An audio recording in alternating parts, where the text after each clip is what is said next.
Hey everyone, welcome to Keto and Crime. So sorry I've been missing for a few days. I had to take a break with the conclusion of the Chad Daybell trial. I just had to take a break and decompress. I do have a very special episode with a very special guest coming up that will be out either this weekend or the first part of next week that I'm very excited about discussing this case, kind of the wrap up.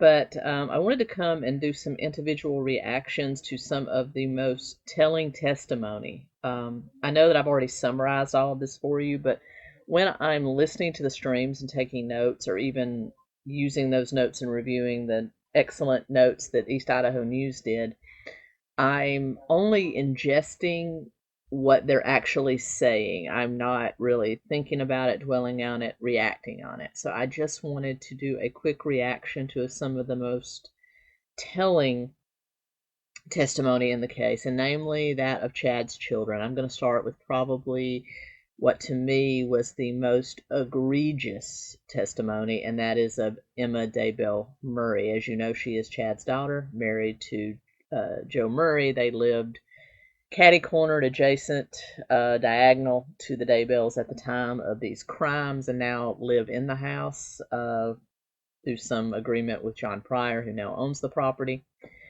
And she, in my opinion, was very, very coached, very, very brainwashed. She sees her daddy as infallible, and she actually, in my opinion, threw her mother under the bus and out and out lied on her mom. Now, I think it's very telling because I've read all of Chad Daybell's books. In fact, I've summarized them here on this channel. And he named a lot of the characters after people in his life. And Emma was a big one that he used in several of his books. In fact, 2 whole series are about Emma. So it's very, very, very, very telling that he evidently has a very special relationship with Emma. So, and also, if you look at past Emma pictures of Emma, I'll drop one here.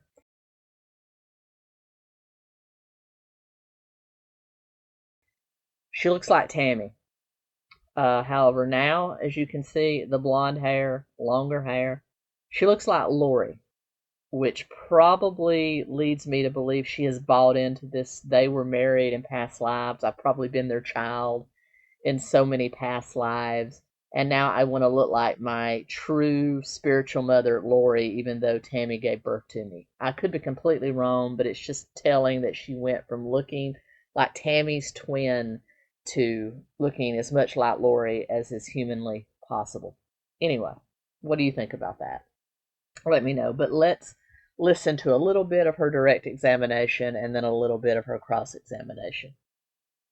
Let's go. Name. You are married? Yes, I'm married. And your husband is Joseph Murray? Yes. Did you receive a subpoena from either the prosecutor or the defense in this particular case? I received a subpoena from both. Okay. And at no point you were called for the prosecution, is that correct? I was not. And you did receive a subpoena from my office to appear as well? I did. And in that subpoena, did it indicate that we would rather you not review the proceedings as part of this, as part of your testimony in this case? Yes, and I did not. Basically, witnesses are not supposed to view any coverage of the trial, as are the jury either, especially until they are released from subpoena. So this is pretty standard. I want to talk a little bit about how often we've had an occasion to talk about this case, you and I. And can you explain to the jury how often we've spoken about this case?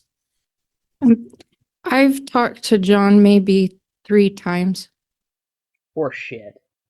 She's been so coached. I mean, her dad really can't coach. I mean, I'm sure they were coached before he was arrested. She knew all that she needed to know, but she can't really be coached by her father because any communication with him is going to be recorded. But I'm sure she's met with Pryor way more than 3 times, and Pryor, or at least those 3 times, were probably 2 to 3 hours each because he has absolutely coached her on this. And last night we met prior to your testimony today. That's correct. That's correct. At any time, did I indicate to you any way you're supposed to say or anything that you should say or were supposed to say as part of your testimony? You told me just to tell the truth. Because you're not telling the truth. Liar, liar, pants on fire. Y'all came up with a story, a narrative, and you're trying to spin to fit that narrative. Okay, and you're prepared to tell the truth today. I am. She's prepared to tell her truth, Chad Daybell's truth, not the truth. I want to talk a little bit about where you're living right now. And where do you live right now? I live in the house that was my parents'. Okay. And at this point, you're not aware of any financial situation. Is it true that you're not aware of any financial situation between myself and your father regarding that house? That's correct. Okay. And you don't have any personal knowledge of anything that is any arrangement between your father and I. Is that correct? Yeah, I made an arrangement with my father. I don't know what he's decided with you. So you mean to tell me John Pryor's just letting them live in that house for free, with no remuneration? Yeah, I'm sure that they'll be moving out soon because John Pryor's either going to want to sell it or he's going to want somebody to move in there that's going to pay him rent. Okay. I want to talk a little bit about your mother's health. What can you tell me in general about your mother's health in the last year or so? Her health started declining. I was really worried about it. Well, she'd always been one to be able to meet the demands of daily life without being exhausted. And she started going to bed at before dinner some nights. It would be 5, 6, 7 o'clock at night. And she would sleep in too if given the opportunity. So suddenly needing to sleep a lot was very confusing to me. Are you aware of any health issues that your mother may or may not have had? I, at the time, was not. Since her passing, I've been diagnosed with sleep apnea, and my maternal grandfather also has sleep apnea, and she's the generational link between. So I wonder if she did.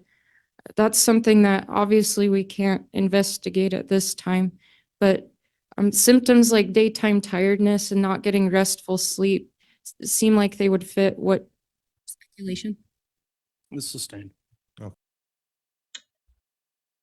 Yeah, undiagnosed illness. I'm just going to diagnose my mother with sleep apnea. And this is the reason in redirect that the prosecution pretty much firmed up with Dr. Eric Christensen, who did Tammy's autopsy in Utah. There were no signs of sleep apnea, and also had him say that sleep apnea, when it does kill suddenly, usually the person is obese and they have an underlying heart condition. Neither of those was true in Tammy's case. Now, I also want to address the tiredness. I'm 49. Tammy was my age when she died. She's perimenopause, if not already menopausal. I'm in perimenopause right now, which means my symptoms all over the place. I didn't realize the kinds of symptoms you can have when you're going through that. Everything from tiredness to having thin skin that bruises easily, to heart palpitations, to sleep disturbances, to just being plain out fatigued, irritable. Your monthly cycle, please forgive me for any gentlemen out there. Your monthly cycle goes from normal to very heavy to coming 2 to 3 times a month to just being here today, gone tomorrow, like a trickle today, then disappears and comes back 2 days later. It's all over the place. I went for 3 months without a period just recently, and then it came back, and I've since had 2. So it's all over the place. When you're in perimenopause, your hormones are going up and down. Cortisol, estrogen, progesterone, and those cause havoc on so many systems. My tendonitis, which I've had since my military service, it's gotten worse, especially at night. So, and it's all, my doctor says, all because of perimenopause. The hormones affect so many things. So, Tammy, to me, based on her Fitbit evidence, I know they're going to talk a little bit about that, she was a very active person. Very active. Worked out, from what we saw, walked at least 10,000 steps, if not more, every day, and went to at least 4 to 5 exercise classes per week, in addition to having what was a semi-physical job working in the library. And yeah, you do get tired. And if given the opportunity to sleep, I will sleep in. That's just being, we say middle age, but average life expectancy is 70 to 80. So we're a little bit past middle age, to be quite honest, and probably more like 80% age. So yeah, you're going to start to get tired and slow down, and that's normal. That's normal. They're just trying to fixate on trying to make it seem like there was no murder here, and it's sickening. And Emma, you went to exercise classes with her. What the WTF? Just, you're a heinous person. Okay. Were you aware of any other health maladies that your mother may have suffered from? She had anemia. Okay. Were you aware of any medications that your mother may have taken? She preferred herbal supplements. She did take the generic form of the medication Prozac. Which is an antidepressant. So yes, depression could also be, and the fact that she probably knew her husband was cheating and she had some traitorous children, that'd make me depressed too. I'd want to stay away from you, and I might go to bed during dinner too, so I didn't have to look at your faces. So yeah, all of that adds up to just being normal and dealing with an already diagnosed issue like depression. Okay. That was the only prescribed medication that she regularly took. Were there any non-prescription medications or herbs or supplements that you're aware of? Oh, definitely. She really liked using colloidal silver was her favorite. It's Slow down for me. Colloidal silver? colloidal silver. It's distilled water with particles of silver in it to the part per million. It tastes like you're drinking water out of a metal water bottle, and it can cure everything. Okay. And I say that with a smile because you really should go to the doctor instead of drinking. Calls for speculation. World. go ahead. She would use colloidal silver as an antiviral, is what she called it. So anytime she felt under the weather, she would take colloidal silver and she would. This calls for hearsay. Overruled. Go ahead. I witnessed her drinking it, and she would encourage other people in our household to do so. Were you a consumer of colloidal silver? I was. Okay. How'd that work for you? It tastes nasty. Okay. Did it help you in curing any ailments that you may have had? I don't know. Were there other things that your mother did in terms of remedies? Okay, they were obviously a prepper family, and colloidal silver is one of those things that hardcore preppers use because they do feel it's a cure-all. They feel that silver has all these qualities that can heal you. I don't buy it. I think it's pretty much buckus. I think at worst it's neutral. At best it might cause some sort of toxic buildup in your system, but then again, that's something they can test for, and toxicology did not reveal that she was overdosed on silver. So I think that is, out of the question. So it's not unusual that a prepper family would be using colloidal silver. And it's not unusual to want to use herbal remedies preventatively rather than, always just run and get uphill. To resolve other issues she may have had? She bruised really easily, and she used arnica gel. Okay. Arnica is a plant that helps with. I use arnica, not for bruising, but I use arnica for bug bites, for itching, for if I do hurt myself. Sometimes you can rub it on the place, and it'll stop hurting. It's actually, I think it provides a whole lot of relief, so that's not unusual, and it's certainly not toxic. With bruising, she had it in gel form. How much should good car insurance cost you? You say she bruised easily. Can you elaborate on that? if she were to bump her hip on the counter when she was walking by, she would get a massive bruise from Welcome to perimenopause. You're going to see one day. that. Even things like carrying a heavier load of groceries where the bag pressed on her arm would leave a bruise. Yeah, if you're like me trying to carry 10 bags in each hand and you've got them draped all over your arms, yeah, that can happen. Okay. Okay. I want to go to the date of October 18th of 2019. Do you recall that day? Yes, Okay. And on the 18th, you were, and before I get there, your mother was employed at a school. Is that correct? that's correct. Now, in terms of the physical size of that school, can you describe the physical size of that elementary school for me, please? This was a smaller elementary school built in a rural area. The area is growing, but the school is still small. Right now it houses 3 grades. Okay. So if there was discussion about having to travel within the school, would that be a significant distance that you would have to travel within this school? No, I was also employed there at the time, and it was not a hassle to walk from one side of the building to the other. Okay. And at the time, I'm going to go back to October 18th. And on the 18th, was there some sort of an event or occurrence that was taking place at the school? The next week, there was going to be a book fair. It was going to be held in the library where my mom worked, and she needed to prepare her workspace to become a store. The community was going to be coming in and buying books, and so she wanted to move her personal items and personal books so that way they wouldn't get sold or stolen. And in terms of distance from in this small school you described, how far was your classroom to where your mother's library was? There were 2 different locations where she would work. One was a computer lab that was right next to my classroom. Some people didn't know that, but they shared a wall. You would have to walk around the corner for the entryway, but I could hear her teaching and she could hear me. Her library was just the next hallway over. It was hardly. We all remember, at least Gen X and older, you remember the Scholastic Book Fair.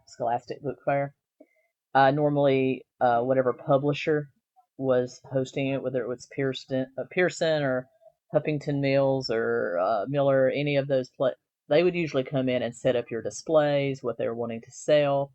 Yeah, you would have to clear some tables, move some books, anything that you didn't want, there on display. You would need to move those out of the way, but the publishers usually came in and set that up because they were the ones going to be profiting off the books. So it's not this huge ordeal where she's having to move whole walls of books. She might have had to slid over a few tables or something like that.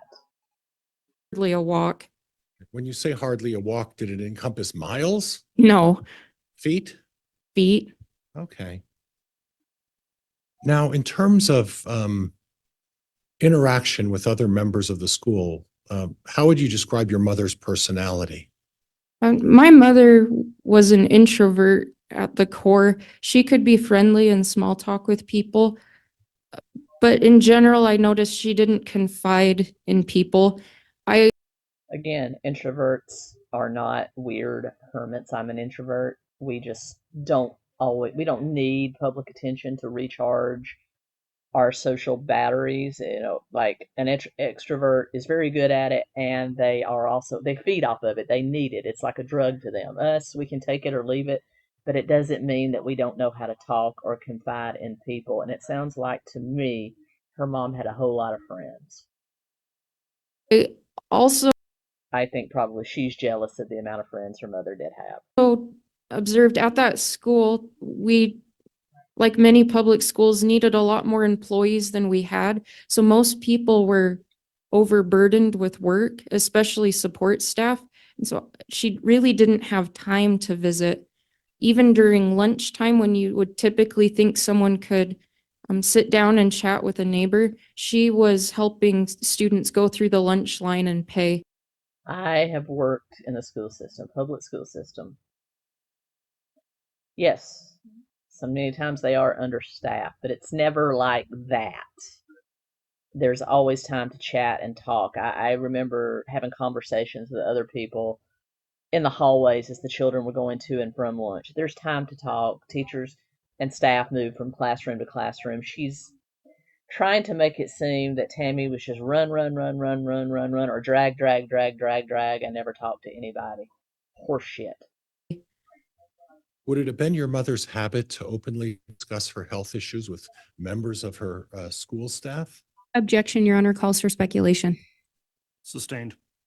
At any time were you present when your mother discussed any of her health issues with other members of the school staff? Any chance that I got to, I would go visit her in her classroom, and I never observed her talking about her health with our coworkers. She seemed pretty embarrassed about. Objection. But could it not also be, Emma, that she had no health issues, and so that's the reason, except for the depression and the anemia, which were diagnosed, and she didn't feel the need to discuss things that weren't troubling her or that did not exist? She wasn't discussing health problems because she had no health problems. And her coworkers stipulate that was never a thing that she talked about. She was always perky and upbeat and active and happy. She didn't talk about that stuff because she wasn't having any health problems, you dweeb. Your Honor, calls for speculation. Sustained.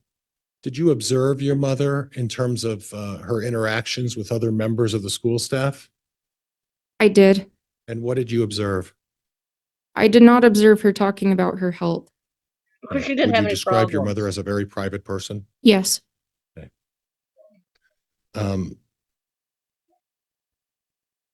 Would you agree that it wasn't her habit to want to miss work? She wanted to go every day. Okay. Was that her work ethic, or was there some other underlying reason? Her work ethic. She was also not a salaried employee, so she was paid by the hour. Maybe she wasn't sick, and also in the public school system, you are allowed a certain amount of personal days / sick days, and if you have to be out, you are still paid, and they will call in a substitute for you as long as you don't go over the amount of days that you have.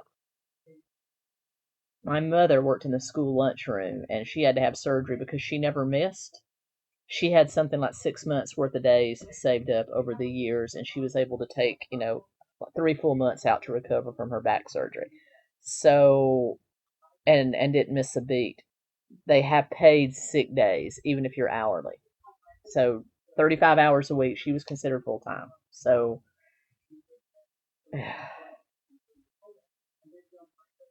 So it was important financially from your perspective that she work? Yes. Okay. I want to talk a little bit about the book fair on the 18th and the preparations that were involved. Did you personally observe anything as far as your mother preparing for the book fair? She loaded her personal belongings in boxes and loaded them heavier than perhaps she should have, because I observed her walking down the hallway, and she was resting the box against her body, on her arms, holding it back and walking with a lot of effort. I was in a meeting and I actually stepped out to help her because it was way too heavy for her. And on that occasion, what vehicle did she drive to the school to load those boxes and unload those boxes? She drove my parents' Dodge Dakota that day. Okay. And then I want to go back to approximately 2017 forward. Who was the primary driver of the Dodge Dakota? My father. Okay. And what would your mother be driving? She would be driving a Chevy Equinox. She always liked to drive the nicer of the two vehicles. Now, there were exceptions to your mother and father switching vehicles. Would that be fair? That's correct. But primarily, your dad was the one driving.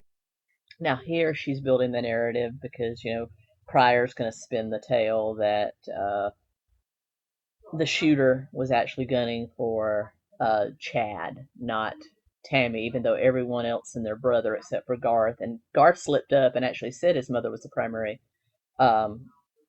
driver of the Dakota and then backtracked. That's why he was almost brought up on perjury charges in front of for the grand jury, because he's a known liar. That Tammy was the primary driver of that Dakota, and they're just switching it around. So this is the majority of the testimony about her health. I am going to fast forward a little bit to some information. And so to me, it's very obvious that she was coached and she was spinning a narrative about her mom's health, and even right down to talking about how her mom would do this on the Fitbit to get steps. Okay, let's say that was, I wear a Fitbit. I wear it every single day. I'm a little bit obsessed with it, and I know what will make it's not a gentle movement of the arm that will cause this thing to tick a step. It's either an actual step or hard air punching like this. So if Tammy was laying in the bed doing this, that's a workout. And this will get your heart rate up higher than walking at a leisurely pace on a flat surface, because it's upper body and it's directly affecting the heart. So doing this is a better workout than just leisurely walking. So she was exercising either way, and to be able to log thousands of steps doing this, you have to be in pretty good shape to be able to do it, because I've done that to get my 250 steps an hour. Sometimes when I'm on a meeting, I have to turn off my camera and just sit here and do this while I'm listening to get those steps in. And it's a workout. Sometimes I'm sweating by the end of it. So it's a workout, and you have to be in good shape to be able to log the thousands of steps that she was evidently logging by doing that to compete with her father-in-law. So anyway, that is the most of the health testimony from Emma Daybell. I'll be back to react to some more of this later, as well as a reaction to Garth's testimony and some other testimony as well. I hope you've enjoyed that. I'll see you real soon with a very special video. And until next time, keep doing crime.